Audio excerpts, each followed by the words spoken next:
welcome to Rude Awakening. My name is John, and I really wanted to keep my political page just on Facebook. I know I did a couple of videos at the beginning, and I started reading these articles recently, and I need to respond to them. I feel like there's a lot of misinformation being pushed out there, especially after these two unfortunate shootings that have happened.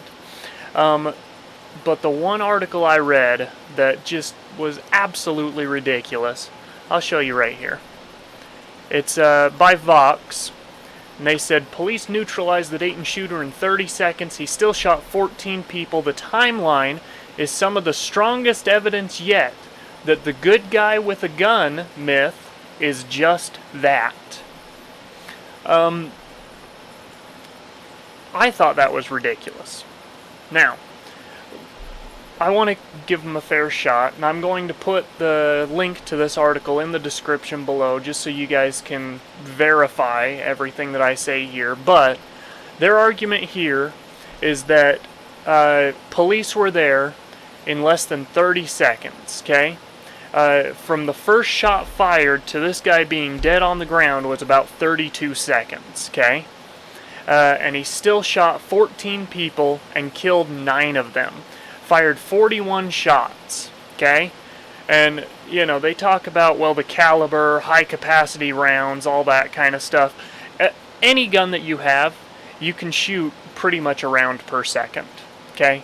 Even with a double action revolver, even with anything that's not semi-automatic, you can still get quite a few rounds off. That's just common knowledge for anybody who's ever owned a gun, okay? But they're blaming it on the AK-47 style rifle that he was using. It was an AR-15. AR-15 with a 100-round drum magazine, but we'll talk a little bit more about that later.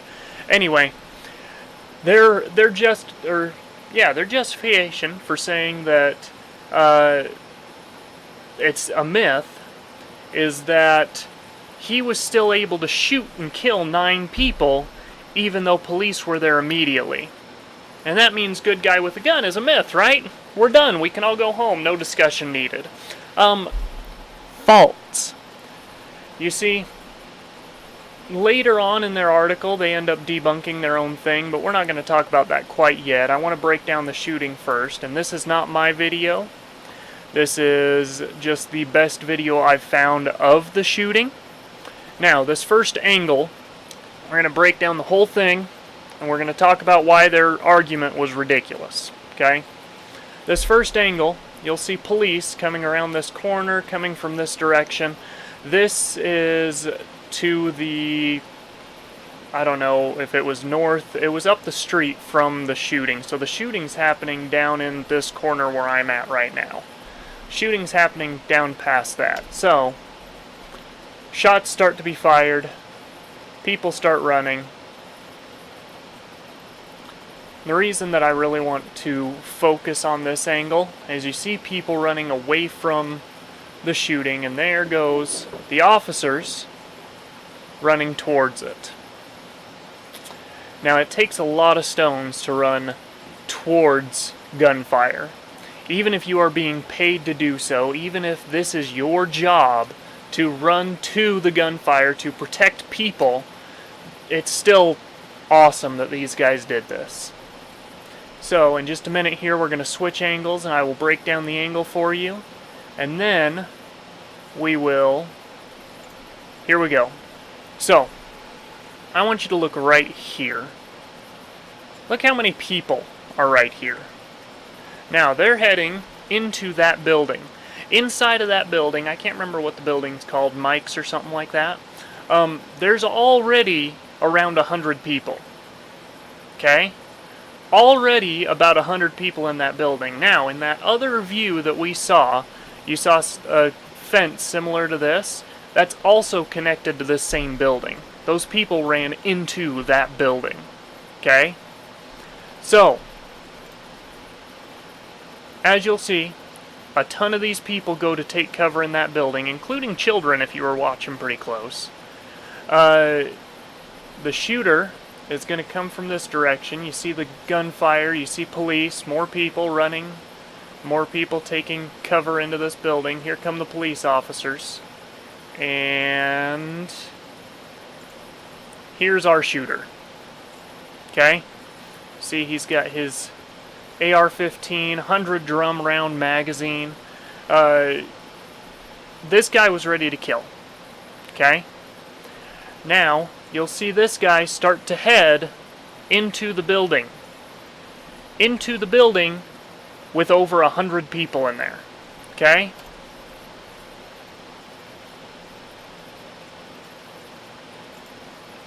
Police drop him right there at the entrance of that building. Now, the reason that the good guy with a gun article that we just read is ridiculous is because that guy was ready to kill as many people as possible, and it did not matter who else was there. Okay? That guy was going into a building full of people. The average police response time is 6 minutes. Okay? Now, had this shooting taken 6 minutes for police to get there instead of 32 seconds, what do you think would have happened? And some people are making the argument, well, maybe he would have taken him hostage, maybe he's still a good guy, maybe on the inside No, he shot his sister. One of the 9 people that died was his sister. Nothing was going to stop this guy. He had 100 rounds in that gun. He had more rounds in the backpack.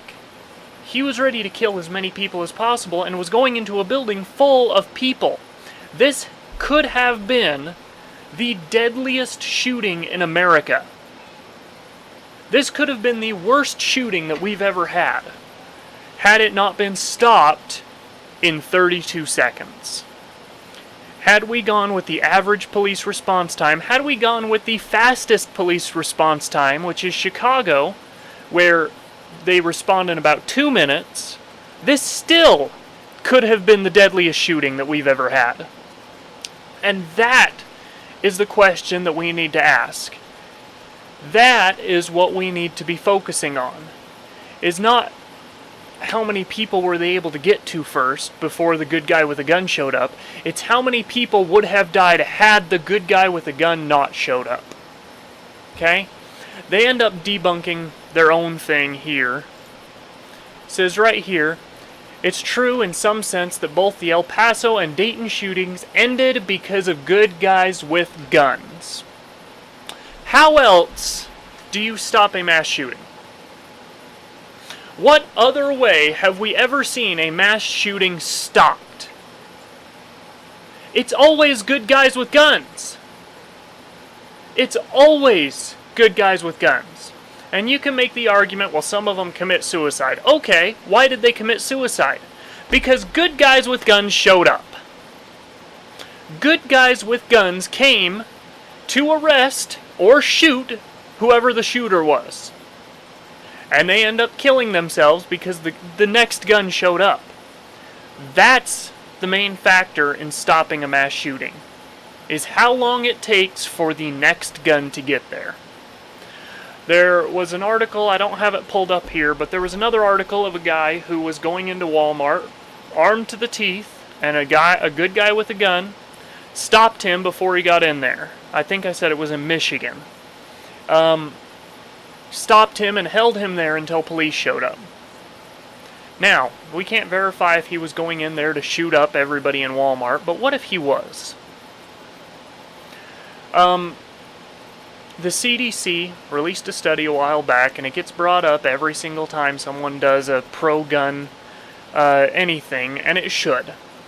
It said that the potential for someone to be saved by a gun is about 500,000 to 3 million. Okay? 500,000 being the minimum.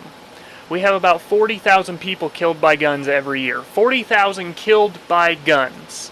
That is suicide. That is violent crime. That is accidental. That is every single gun death that we have in America is 40,000.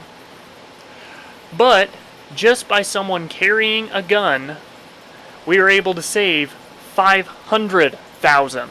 Minimum. That is why the good guy with a gun myth is not a myth. Every single mass shooting is stopped by the next gun arriving, and that next gun being held by a good person. That is how we stop mass shootings. Now, before I finish, first make sure you hit subscribe, make sure you like the video, make sure you go over to Facebook, Rude Awakening Political Articles. I post every single day on there. And let me know either there or here in the comments below, what do you think we can do to prevent mass shootings? Is there something we can do more? Something in the mental health arena, something in any arena really? Because my thoughts are just carrying a gun.